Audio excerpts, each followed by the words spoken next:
In the summer of 1943, as the dust settled over the shattered coastline of Sicily, a little-known race for intelligence supremacy began behind the official headlines. The Allied landing, codenamed Operation Husky, had opened a gateway into Axis-controlled Italy, but what followed was not only a military campaign. It was the ignition of a covert war fought in silence, in shadows, and often without official recognition. Within weeks of the landings, the Office of Strategic Services, the newly formed American Intelligence Service under William Wild Bill Donovan, and the British Special Operations Executive, already hardened by years of clandestine warfare in Europe, began planning missions that would never appear on standard operational ledgers. These missions were described only in brief notes, in vague budget lines, or not at all. Among OSS personnel, they became known internally as forbidden operations, a phrase whispered half with pride, half with fear. The strategic objective was brutally clear: cripple German communications and supply chains before they could establish firm defensive lines across mainland Italy. Following Mussolini's collapse and the armistice announcement in September 1943, Germany shifted into rapid occupation, pouring divisions from the 10th and 14th Armies southward to prevent Allied breakthrough. Roads, rail lines, and mountain passes became lifelines, and whoever controlled information about them held the advantage. But the political situation inside Italy was a labyrinth. Various partisan groups, monarchists, communists, republicans, local militias, competed for power and influence. Supporting one group risked alienating another. London and Washington disagreed sharply on which factions should receive resources. Any visible intervention risked diplomatic collapse. Covert missions, therefore, became the only workable option. Yet these missions carried a grim reality. If discovered, no government would claim the operatives. They would officially not exist. Among the earliest of these operations was a mission modeled partially on the success of Operation Halyard in Yugoslavia. Halyard, carried out months later in August 1944, would become famous for rescuing hundreds of downed Allied airmen. But before that success, in late October 1943, OSS planners in Bari sought a similar extraction effort in the Italian Alps near the Aosta Valley. Dozens of Allied pilots, shot down while striking industrial targets in northern Italy, were hiding among remote farmsteads and shepherd outposts. Winter was rapidly closing in, and German Gebirgsjäger patrols, elite mountain infantry, were sweeping the region. The plan was simple on paper: deploy 2 5-man OSS teams through night crossings over the Little St. Bernard Pass, guided by trusted Italian partisans. They would locate the pilots, gather reconnaissance on Luftwaffe supply flights into Turin, and radio extraction coordinates for a future airlift. The teams carried minimal equipment: M1A1 paratrooper carbines, Fairbairn Sykes knives, silk-printed escape maps sewn into jackets, and compact Type 3 radio transmitters. The mission commander, Captain Daniel Whitaker, recorded in his field notes on October 29, 1943, "No margin for error. Survival dependent entirely on silence and trust." But silence was impossible in a land suffocated by fear. Civilians lived between brutal German reprisals and partisan retribution. One wrong word, even spoken under duress, could unravel an entire operation. On November 3, the OSS teams crossed into German-occupied territory under heavy snowfall. Their last confirmed radio transmission was logged at 2:14 hours by the Bari listening station. Crossing complete. Locals cooperative. Continuing north. After that, nothing. No coded messages, no emergency distress signal, no post-mission debriefings. When contact searches were attempted, every route through the mountains was under German control. Patrol logs from SS Jaeger Battalion 2, recovered after the war from the Bundesarchiv, mention an engagement near Cone involving unidentified English-speaking saboteurs. A short note added by the battalion commander states only, "Bodies unverified. Equipment seized." No equipment was ever listed, and no further details exist. The families of the missing operatives received standard condolence telegrams claiming death during active service in Italy, but OSS archival files reveal something far more unsettling. No final mission report was ever filed. In the OSS registry, the page where the mission code name should have appeared is blank, an empty space surrounded by classified entries. To some researchers, this omission points to bureaucratic chaos. To others, it suggests deliberate erasure. One of the few surviving witnesses, an Italian partisan named Carlo Benedetti, spoke decades later to local historians. His testimony remains disputed, but one sentence stands out: "The mountains swallowed them, yes, but not without help." Was it betrayal? German ambush? A catastrophic equipment failure? Or something more politically dangerous, such as a deal gone wrong between competing partisan factions? Modern historians studying OSS records agree on one critical detail. The disappearance of Whitaker's teams coincided with unusually rapid German consolidation in the Aosta Valley. Days after the operatives vanished, checkpoints multiplied, communications security tightened, and several partisan leaders were executed. Whether this was coincidence or direct consequence remains unknown. The fate of those two OSS teams remains one of the earliest unsolved intelligence losses of the Italian campaign. And within the secret corridors of wartime strategy, their silence triggered a shift. Operations would become even more covert, more compartmentalized, and more dangerous. Success would be measured not only in results but in secrecy maintained. As winter tightened around the Alps, Allied commanders realized they were no longer fighting just a military enemy.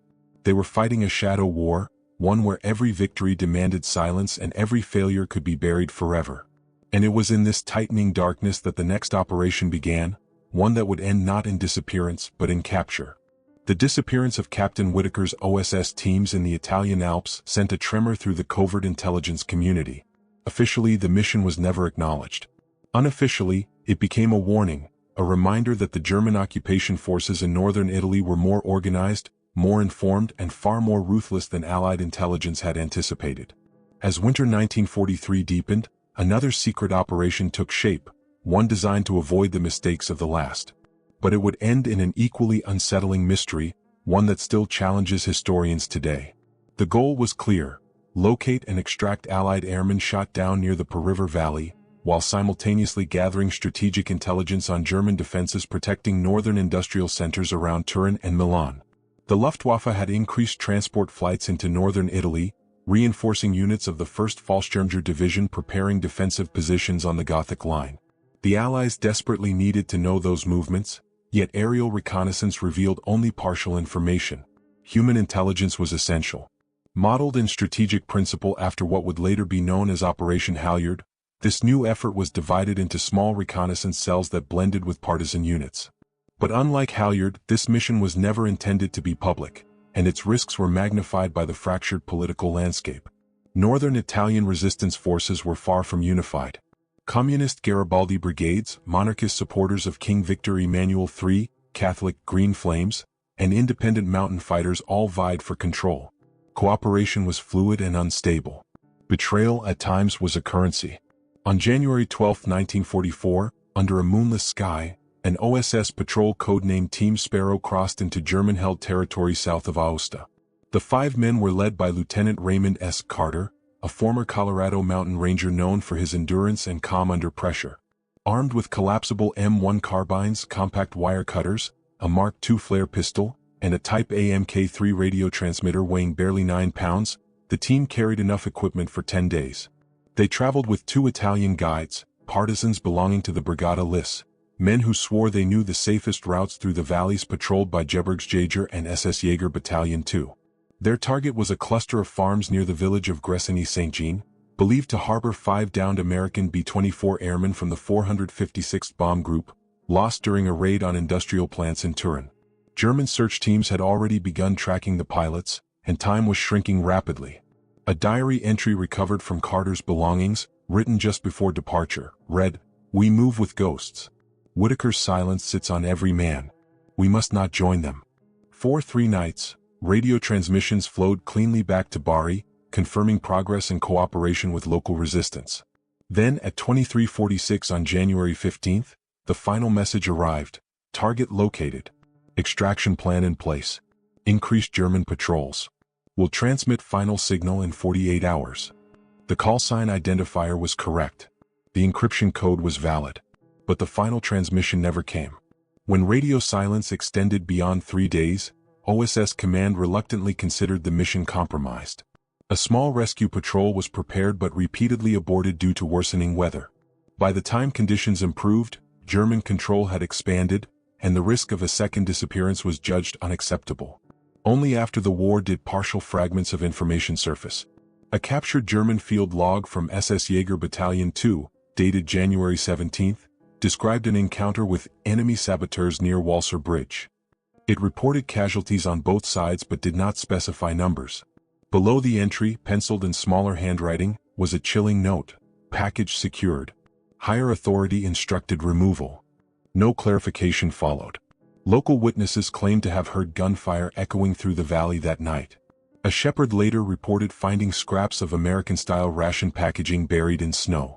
But no bodies were ever recovered. Not one piece of OSS equipment surfaced in post-war searches, a detail historians consider highly unusual. German records from nearby units contain no prisoner lists matching the missing men. The Italian partisan guides disappeared entirely, believed either killed or forced underground. Yet the most puzzling detail emerged decades later. In the U.S. National Archives, a sealed memorandum dated February 1944 referenced Team Sparrow indirectly. Due to extreme political sensitivity, further inquiry is suspended. Matter to remain unresolved. The signature line was blacked out. To this day, no official explanation exists. Why would a small rescue mission trigger such secrecy? Some scholars speculate the team discovered information involving relationships between partisan factions and German counterintelligence. Others argue the OSS suspected internal betrayal and chose silence to avoid scandal during the critical months leading to the battle for Rome. A more strategic theory suggests Team Sparrow uncovered evidence relating to early German asset movements, perhaps precursor transfers to what would become infamous wartime treasure routes. Whatever the truth, the disappearance of the Carter Patrol solidified a perception. Northern Italy was becoming a graveyard for covert operations. OSS and SOE leadership tightened compartmentalization to the extreme. Missions were shorter, intelligence drops more restricted, and radio transmissions minimized. Trust thinned. Team Sparrow became a cautionary legend among operatives, proof that even the best trained could vanish without trace. The mountains kept their secrets. And as winter turned to spring, the Allies prepared a mission of far greater ambition. One aimed at striking the German war machine at its nerve center, where betrayal would have catastrophic consequences. Next came Operation Cicero's Echo. Few outside specialized military history circles have heard of Operation Cicero's Echo, yet within the classified archives of wartime intelligence it remains one of the most perplexing failures of the Italian campaign. Designed in early 1944 at a critical turning point in the conflict, the mission intended to cut directly into the communications backbone of German forces stationed across northern Italy. If successful, it might have accelerated the Allied advance toward the Gothic Line by months. Instead, it ended in sudden collapse, unexplained capture, and a trail of contradictory reports that still frustrates historians. The objective centered on Verona, a city transformed under the German occupation into a major command hub. The Wehrmacht's 10th Army used Verona's strategic rail network to funnel armored reinforcements and supplies toward the northern passes, while Luftwaffe command elements coordinated air transport and reconnaissance from nearby Villafranca airfield. The key target for Cicero's Echo was a communications facility inside a heavily fortified compound, formerly the Italian Army's regional administrative headquarters. That building, seized by German forces after the September 1943 armistice, housed encrypted message relays linking field units to Army Group C under General Albert Kesselring. Cutting that signal line could have forced disarray across German troop movements, potentially opening a gap for Allied units preparing to push north. Leading the mission was SOE Captain Leonard Fraser, a veteran of covert sabotage operations in North Africa. Known among his peers for his meticulous planning and unshakable restraint under pressure, Fraser was fluent in Italian and respected by partisan leaders around Veneto.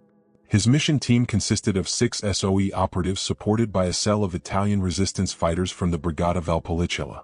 The team carried Sten MKV submachine guns fitted with suppressors, No. 77 white phosphorus grenades for equipment destruction, and miniature explosive charges designed for precision rather than spectacle. The plan was clean and deliberate. Infiltrate the compound through a maintenance tunnel system discovered by partisans, seize the primary switchboard room, extract code books if possible, and disable the transmission lines. But even the most careful plans depend on secrecy, and Verona at the time was a city suffocating under surveillance. Abwehr Section 4, the German military intelligence service, had embedded spies throughout the region, using threats and incentives to fracture partisan unity. Rumors of paid informants and internal betrayal were common. A recently declassified Royal Army memorandum described Verona as the most dangerous nest of German counterintelligence in northern Italy. Radio intercepts from Bari confirmed that Fraser's team crossed into Verona just after midnight on April 9, 1944. Their partisan liaison, a former rail worker named Marcello Tosi, guided them through a series of abandoned service tunnels beneath the Piazza Bra. The operation progressed without interference. By 2:30, they had reached the perimeter of the communications compound and transmitted the coded phrase, "Stage 1 complete. Moving to target." The final radio transmission arrived 26 minutes later. Inside, one guard neutralized. No alarm. Proceeding. It was the last message ever received. What happened next remains blank space in official Allied documentation. When the team failed to transmit the extraction signal by 4 o'clock, command suspected a technical malfunction. But when 24 hours passed without contact, an emergency inquiry was launched. Verona was still under tight German control, and any rescue attempt risked catastrophic loss. Yet even after the Allied liberation of the region in 1945, no trace of Fraser or his team was found. German personnel records from the compound list no prisoners matching their identities, nor does the documentation of nearby detention centers or execution orders. It is as if the group dissolved into the night. However, a fragment of post-war testimony from an SS signals officer, interrogated in 1946, introduced an unsettling possibility. In a sworn deposition he stated, "We were informed of sabotage plans in Verona days before they occurred. The order was for complete removal, not arrest." When pressed on the meaning of removal, the officer refused further explanation and the interview transcript ends abruptly. Italian partisan survivor testimonies contradict each other dramatically. One claimed the mission members were seen being marched under heavy guard toward Castelvecchio. Another insisted they were executed inside the compound's courtyard at dawn. Yet no graves, records, or physical evidence support either assertion. A later inspection of the tunnel system revealed signs of violent struggle. Shell casings, a broken Sten receiver, and scorched stone consistent with white phosphorus ignition. But no bodies. The greatest mystery emerged decades later when historians obtained partial documents from the British National Archives. Among them was a handwritten note dated May 1944 and stamped with restricted clearance. "Do not pursue inquiry relating to Verona matter. Risk unacceptable. Subject closed." No signature, no explanation, no attachments. Why would Britain deliberately bury details of a failed mission? Some researchers believe Cicero's Echo uncovered encrypted material revealing sensitive political dealings between the Allies and select Italian factions, material which could threaten post-war stability if exposed. Others argue the betrayal came from within, that one of the partisans supporting Fraser was secretly cooperating with the Abwehr. Still others propose the Germans used the team's disappearance for psychological warfare, manufacturing uncertainty to destabilize resistance morale. What cannot be disputed is that after Cicero's Echo, the SOE shifted its operational tactics drastically. Larger coordinated missions were suspended. Communications security was tightened. And trust among resistance groups fractured further. The silence surrounding Verona never lifted. And as spring turned to summer, another operation emerged from the shadows, one aimed not at information theft, but at physical destruction. Operation Silver Cross was about to begin, and its failure would deepen the sense that unseen forces were steering events in northern Italy. By the spring of 1944, northern Italy was a landscape thick with mistrust, shattered loyalties, and tightening German control. The silence surrounding the disappearance of Captain Fraser and the Cicero's Echo team had rippled through the SOE and OSS networks. Field agents spoke of Verona with quiet dread. Seasoned operatives refused assignments involving the same partisan channels. Yet despite the growing unease, the Allied advance demanded action. The German war machine depended heavily on rail transport, and nowhere was this more critical than along the Apennine spine leading into the Po Valley. To choke the flow of troops and armor reinforcing the Gothic line, the Allies planned a high-stakes demolition that came to be known as Operation Silver Cross. The target was the Predoppio Ivernio tunnel system near Bologna, a crucial artery supporting the movement of armored units from the 26th Panzer Division and logistical support for Waffen-SS battalions. This heavily protected route allowed the Germans to move men and supplies under cover, immune to Allied bombing campaigns that devastated open-air rail lines. Destroying the tunnel, even temporarily, could stall reinforcements for weeks and weaken the defensive line the Allies were preparing to breach in the coming summer offensive. The plan was drawn up jointly by OSS Section SI, Secret Intelligence, and SOE's Italian Directorate. Unlike Cicero's Echo, Silver Cross called for precise engineering rather than information theft. A 7-man SOE sabotage unit would infiltrate Bologna through partisan-held highlands, link up with a resistance group aligned with the Brigata Stella Rossa, and plant specialized explosive charges along the tunnel's internal arch. The charges were British design number 808 pocket charges, compact cylinders capable of focusing massive destructive force in confined spaces. The team was led by Major Thomas Calder, a former mining engineer from Glasgow with extensive experience in demolitions.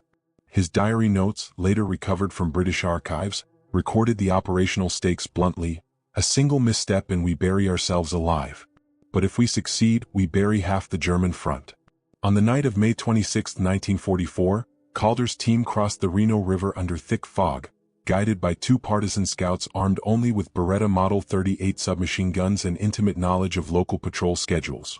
They wore German uniforms stitched from captured supplies, carried forged papers, and disguised their demolition equipment inside crates labeled as medical supplies. No radio transmissions were to be made until extraction. Every man knew the consequences of error. The infiltration proceeded flawlessly for the first 2 days. According to partisan witness accounts, the team reached a safe house near Castiglione dei Pepoli without incident and began preparations. The tunnel was heavily guarded, patrolled by elements of the 362nd Infantry Division and supported by sentries equipped with searchlights and German Shepherd patrol dogs. The resistance cell had located a forgotten drainage culvert entering beneath the structure, narrow, foul, and barely passable, but large enough for the saboteurs to crawl through single file. At 1:10 on May 30th, the team entered the culvert. By 2:20 they were inside the tunnel, placing charges at 3 critical structural points. Everything proceeded according to plan. Then, sometime around 2:45, something changed. A lone Italian partisan survivor, Carlo Riva, later recounted hearing distant metallic clanging echoing from within the tunnel. Shouts followed, then brief gunfire. The saboteurs never returned. Riva waited until dawn before fleeing into the mountains, convinced he would be executed if captured. Days later, locals reported German troops sealing off the tunnel entrance and removing unidentified equipment. Within 48 hours, the region was flooded with troops, checkpoints, and house searches. The most baffling detail emerged when the SOE reviewed reconnaissance photos weeks later. The tunnel was entirely intact. Not a scratch. The charges never detonated. Post-war analysts offered 2 primary explanations.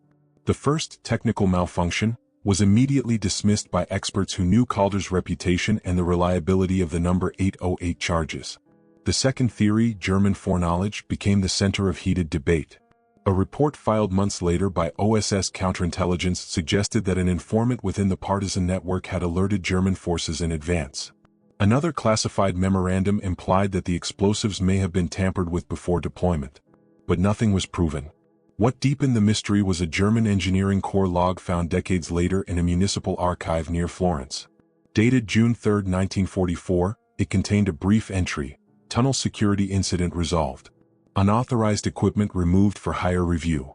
No location, no details, no attribution. The phrase higher review raised uncomfortable questions. Was Berlin directly involved? Or was the Abwehr running a counterintelligence program targeting Allied sabotage teams? Adding to the confusion, German records list no POW transfers or executions involving captured British operatives from that time period. The 7-man SOE team, like so many others, simply vanished. Their names were later inscribed anonymously on the Brookwood Memorial in Surrey, honoring the missing. Families were told only that they were killed during clandestine service. Yet some historians point to a darker possibility. A sealed file in the British Archive, declassified only partially in 1998, contains an unsigned note stating, "Internal compromise suspected. Outcome unacceptable. Do not pursue." Why was pursuit forbidden? What fallout was feared? Operation Silver Cross marked a turning point. It convinced many within Allied command that forces unseen, whether betrayal, infiltration, or calculated political silence, were shaping events in occupied Italy. It also fueled internal paranoia that would shadow subsequent missions. And the next mission would push that fear even further, involving rumors not just of sabotage or intelligence, but of something politically explosive: the movement of Nazi assets through Lake Como, and the disappearance of the men sent to track it. By late summer of 1944, whispers circulating through Allied intelligence networks suggested that the German command was preparing something unprecedented in northern Italy: an organized transfer of high-value assets toward the Swiss border. Gold, foreign currency reserves, priceless artwork looted from across Europe, and confidential documents tied to senior Nazi officials were rumored to be moving through Lake Como. The war was turning against Germany on every front. The Allies had broken through at Anzio, liberated Rome in June, and the Wehrmacht was beginning its slow retreat north. Yet the SS behaved differently, not like a force preparing orderly retreat, but like one desperately relocating something it could not allow to fall into enemy hands. Allied records from the time reference vague intercepts of German encrypted transmissions mentioning Sondertransport, special transport, linked to SS personnel under orders from Berlin. The OSS believed Lake Como, with its deep waters and remote villas favored by high-ranking Italian fascists, served as a staging point for smuggling wealth into neutral Switzerland. Still, evidence was scarce. Reconnaissance aircraft could not reliably identify lake convoys under cloud cover, and civilian rumors were riddled with exaggeration. Confirming the truth required eyes on the ground. Thus emerged Operation Nightchapel, one of the most daring and controversial missions carried out by British Special Operations in Italy.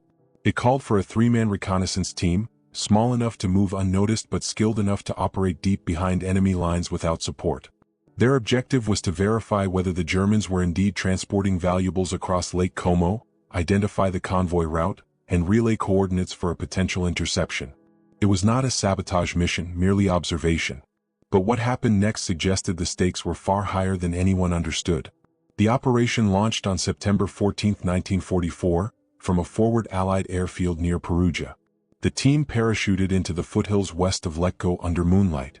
It consisted of Lieutenant David Hensley, a former commercial pilot turned SOE operative, Sergeant Michael O'Connell, a wireless expert with experience in North Africa, and Corporal Arthur Gibb, a reconnaissance specialist familiar with Italian dialects.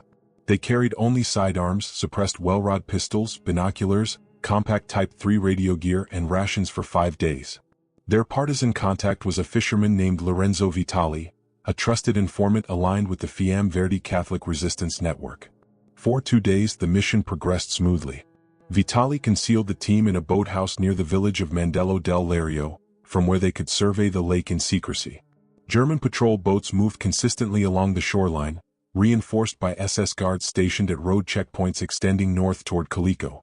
The team recorded transport activity, cataloging unusual vehicle loads, crates wrapped in oilcloth, escorted by officers bearing SS insignia. On the night of September 17, just before 2100 hours, the team sent its first radio transmission. Confirmed movement. Pattern regular. At least 4 barges under heavy guard. Will attempt visual confirmation of cargo at closer distance. It was their last clear message. At approximately 22:10, Hensley transmitted a second report from a portable transmitter. Convoy approaching Central Lake. Believed to contain special cargo. SS presence significant. Stand by for coordinates. The Allied listening station received the message with unusually strong signal clarity. Then abruptly silence. No further transmissions followed. Attempts to re-establish contact failed. At dawn, OSS analysts held hope that the team was maintaining radio silence due to proximity to the enemy. By the second day hope faded. And by the third, suspicion replaced concern. The pattern was too familiar. Allied forces launched an airborne reconnaissance sweep of the lake. Nothing. No sign of engagement. No abandoned equipment. Not even a damaged boat. Then came a discovery that deepened the mystery. A partisan farmer from the hills above Varenna reported hearing gunfire near the shoreline late on September 17. The next morning he came across a small stone farmhouse at the edge of the woods. Hidden inside were a broken radio casing, a torn British field jacket, and spent well-rod casings scattered across the floor. There were no bodies. No blood. No personal effects. German records from the region contain no references to captured or killed British operatives. SS documents from the area are conspicuously incomplete for that week, several pages missing from routine patrol logs. The only German archival clue appears in a fragment of a police report dated September 20th, referencing unidentified intruders intercepted near secure zone. Higher authority assumed control. Again, no details and no follow-up. After the war, investigators attempted to locate partisan guide Lorenzo Vitali. He had disappeared, last seen traveling north toward Dervio. Whether he was killed, captured, or fled to avoid accusation remains unknown. The absence of evidence spurred speculation. Was the team ambushed by an informant? Intercepted by the SS and quietly executed? Or did they uncover something so explosive it triggered immediate erasure? Some modern historians argue that Operation Nightchapel disrupted a covert transfer of Nazi valuables that later became part of the infamous Golden Train network. Others maintain the mission was never about gold, it was about documents. There are unconfirmed accounts that the convoy contained written proof of secret diplomatic contacts between German officials and neutral nations, records that could destabilize post-war negotiations if exposed. Whatever the truth, the disappearance of Hensley, O'Connell, and Gibb created a chilling precedent. Not only were missions failing, but any trace of the operatives was being systematically obliterated. Nightchapel marked the moment when many in Allied intelligence became convinced that the enemy always seemed one step ahead, not by chance, but through unseen hands guiding events. And as the war neared its final brutal stretch, the last forbidden operation in occupied Italy would attempt something unprecedented, coordinating a massive partisan uprising in Piedmont. It would end in disaster, and the questions it left behind still echo through the archives of military history. As 1944 gave way to the bitter winter of 1945, the war in Italy reached its most volatile and dangerous phase. The German military machine, hemorrhaging men, resources, and morale, clung desperately to control of northern Italy. The Gothic line, though battered, still resisted the Allied push toward the Po Valley, and German forces entrenched across Piedmont and Lombardy prepared for the final stand. Yet beneath the surface of collapsing German authority and growing partisan strength, a far more complex political war brewed, one that threatened to undermine the fragile alliances among resistance groups and Allied intelligence services. It was in this atmosphere of urgency and distrust that Operation Vanguard was conceived. The operation was bold in ambition and dangerous in execution. Coordinate the largest single partisan uprising in northern Italy to coincide with an Allied ground offensive. If successful, it could fracture German command cohesion, force rapid withdrawals, and accelerate the liberation of the region by weeks or even months. It was also a mission where failure promised catastrophic consequences for thousands of civilians. The plan called for synchronized attacks by multiple partisan brigades across Piedmont, Garibaldi communist brigades, monarchist forces aligned with the Corpo Volontari della Libertà (CVL), and Catholic divisions such as the Fiamme Verdi.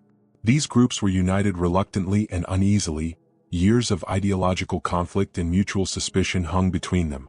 To navigate this web of political tensions, Allied command assigned the mission to the OSS, whose officers were seen as more neutral than British SOE agents increasingly linked to specific partisan factions. Lieutenant Colonel James Harrington, a respected OSS strategist fluent in Italian and trained in unconventional warfare, was selected to lead Vanguard. He assembled a core team of 4 veteran operatives: radio expert Sergeant William Drake, explosive specialist Henry Carver, field medic and Whitford, and liaison officer Captain Emilio Sartori, an Italian-American familiar with Piedmont's partisan networks. Their orders were clear: establish secure communication among resistance groups, coordinate strike points, and transmit the coded signal triggering the uprising. The team infiltrated the Piedmont Mountains near Biella on February 3, 1945. Traveling under cover of civilian identity papers, they moved from safe house to safe house, meeting partisan leaders by candlelight inside barns, remote monasteries, and abandoned mining tunnels. Survivor testimonies describe Harrington as persuasive and fiercely determined. He spoke as though the liberation was tomorrow, one Garibaldi veteran later recalled. For the first time we believed we could win. By late February the plan was finalized. A coordinated assault targeting German communications centers, ammunition depots, and key transport junctions surrounding Turin and Novara. The signal would be broadcast via encrypted radio at 5:30 on March 2. Partisan forces amassed weapons, rigged explosives, and staged fighters in forests and mountain passes. The Allies prepared to advance on the ground. Everything appeared ready. But at 4:50 on March 2, 40 minutes before the planned transmission, German forces launched a rapid and brutal preemptive strike. The assault was unprecedented in scale and precision. SS and Wehrmacht units supported by armored vehicles swept through the planned partisan staging areas, striking targets with surgical accuracy. Resistance fighters were cut down as they emerged from hiding. Commanders were captured within minutes of breaking camp. In one village near Cassato, nearly 50 partisans were executed in the town square before dawn. The revolt, meant to erupt like wildfire, died before it ignited. What stunned Allied intelligence was not the defeat, but how thoroughly the Germans anticipated every detail. Partisan strongpoints that had remained hidden for months were attacked directly. Communications caches, weapon stores, and medical outposts, known only to a handful of resistance leaders, were destroyed in coordinated strikes. The German strategy bore the unmistakable signature of insider knowledge. Harrington's team attempted to escape south toward the Ligurian mountains but never arrived. Their final transmission, intercepted at 6:12, was fragmented and partially corrupted. Breach, compromised, traitor, signal lost. Then silence. No trace of the operatives was ever found. Not a body, not a document, not a weapon. After the war, partisan search teams located the farmhouse believed to be their final station.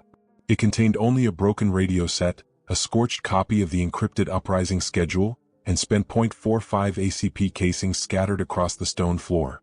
German reports from the region list no captured OSS personnel.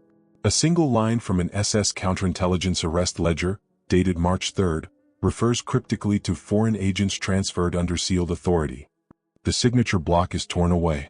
Historians still debate what went wrong. Some insist that a partisan leader betrayed the mission, trading intelligence for personal survival or political advantage in post-war Italy. Others argue the Abwehr infiltrated the resistance months earlier and waited for the most devastating moment to strike. A more controversial theory suggests internal Allied political conflicts, fear of post-war communist influence, may have caused selective disclosure or sabotage. The truth remains buried. Operation Vanguard marked the final and most devastating failure in a chain of forbidden missions across occupied Italy. Hundreds of partisans died as a result. Dozens of Allied operatives vanished without record. And when the war ended weeks later, the silence around these missions hardened. After-action reviews were sealed. Files disappeared into restricted archives. Family inquiries were met with the same response. No information available. Even today, scholars who attempt to trace Vanguard encounter redacted documents, missing testimony, and political stone walls. The war in Italy ended, but its shadow war never fully did. And somewhere in that shadow lies the unanswered question linking every mission from the Alps to Lake Como. Were these catastrophic failures simply the result of German efficiency and terrible luck, or was there a hidden hand turning every step against them?